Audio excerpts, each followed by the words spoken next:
இப்போது இருக்கிற சூழ்நிலையிலே இலங்கைக்கு முடியுமா ஒரு தன்னிறைவான ஒரு நாடாக மாற்றம் அடைவதற்கு? அதற்கான சவால்கள் என்ன? டொனால்ட் ட்ரம்ப்போட பேசுறதுக்கோ, அவர் பதவியேற்க ஜனவரி மாதம் 20ஆம் தேதி தான் பதவியேற்கின்றார். அவர் பதவி ஏற்றதன் பின்னர் இது மிகவும் ஒரு தாக்கத்தை உண்டு பண்ணக்கூடிய நிலைமை. அந்த அந்த நேரத்திற்கு இலங்கை எப்படிப்பட்ட தயார் நிலையில் இருக்க வேண்டும்?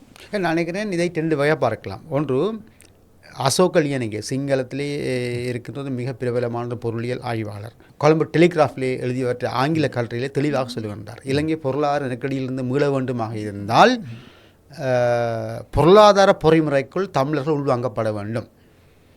1948ஆம் ஆண்டு இலங்கை சுதந்திரம் அடைந்ததிலிருந்து போர் அதன் பின்னான 15 ஆண்டுகளிலும் தமிழர்கள் பொருளாதார மற்றும் அரசியல் கட்டமைப்புகள் உள்வாங்கவில்லை. இதனுடைய தாக்கம்தான் இந்த பொருளாதார நெருக்கடி. ஆகவே போருக்கு பின்னரான காலம் என்று அவர் தெளிவாக சொல்லுகின்றார். ஆக நாங்கள் ஒன்றை விளங்க வேண்டும் இதிலிருந்து, அதாவது போர் இல்லாது ஒழிக்கப்பட்டு விட்டாலும், இப்போது போர் இல்லை என்று நாங்கள் சொன்னாலும் இந்த இன நெருக்கடி என்பது தொடர்கின்றது. ஆகவே அது தீர்க்கப்பட வேண்டும் என்பது. அடுத்ததாக சர்வதேச நாணய நிதியம் மற்றும் உலக வங்கி போன்ற நாடுகளுடைய பரிந்துரைகளை பாருங்கள். ரீகன்சிலேஷன் சொல்கிறார்கள். அவர்கள் ரீகன்சிலேஷன் சொல்லுவது இந்த இன நெருக்கடிக்கான தீர்வைத்தான். ஆகவே அது செய்யாமல், அந்த இன நெருக்கடிக்கான தீர்வை காணாமல், இனப்பிரச்சனைக்கான தீர்வை காணாமல் இந்த பொருளாதாரத்திலே முன்னேற முடியாது. உங்களுக்கு தெரியும், வடக்கு கிழக்கு மாகாணத்திலே கடல் வளம் உண்டு, விவசாய வளங்கள் உண்டு. அப்போ உற்பத்தி பொருளாதாரம் வளர்ச்சி அடைய வேண்டுமாக இருந்தால் நிச்சயமாக வடக்கு கிழக்கு பிரதேசம் அது செய்யப்பட வேண்டும். அங்கே 2 இயக்கத்துவங்கள் இருக்கின்றன. ஒன்று யாழ்ப்பாணம் காங்கேசந்துறையில், அடுத்த கிழக்கு மாகாணம் திருகோணமலையில்.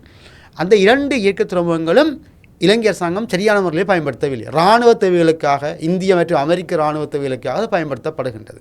ஒரு தளமாக அது மாற்றி அமைக்கப்படுகின்றது.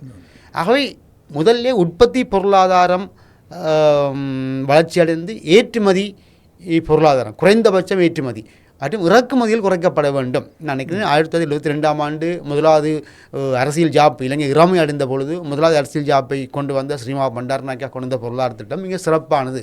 அதை அந்த நேரம் யாருமே ஏற்றுக்கொள்ளவில்லை. அதாவது உள்ளூர் உற்பத்திகள் மூலமாக வாழ்தல், இறக்குமதி பொருளாதாரத்தை விடுத்து உள்ளூர் உற்பத்தி மூலமாக வாழ்தல் என்று நாங்கள் பானைக்கு உடுப்புக்கெல்லாம் கியூலே நின்றோம். அந்த திட்டம் வளர்ந்திருக்குமாக இருந்தால் நிச்சயமாக நாங்கள் இந்தியாவை போல 180% பொருட்களை உள்ளூரில் உற்பத்தி செய்யக்கூடிய அளவுக்கு நாங்கள் மாறி இருக்கலாம். அதாவது இந்த சில பொருட்கள் தவிர, இந்த வாகனம் மற்றும் சில இயந்திர வசதிகளை தவிர அநேகமாக உணவுப் பொருட்கள் நாங்கள் ஒட்டுமொழியாக உள்ளூரில் தங்கியிருக்கலாம். ஆகவே அப்படி ஒரு பொருளாதாரத்தை செய்ய வேண்டிய ஒரு தேவை இருக்கின்றது. அதை செய்ய வேண்டுமாக இருந்தால் இன நெருக்கடிக்கான தீர்வு வர வேண்டும். அப்படி தீர்வு வர வேண்டுமாக இருந்தால் அதற்கு அன்னகுமார் சாணக்கிய அரசாங்கம் எப்படியான தீர்வை முன்வைக்கப் போகின்றார் என்பதில் இன்று வரைக்கும் அவர்களிடம் சரியான நிலைப்பாடு இல்லை.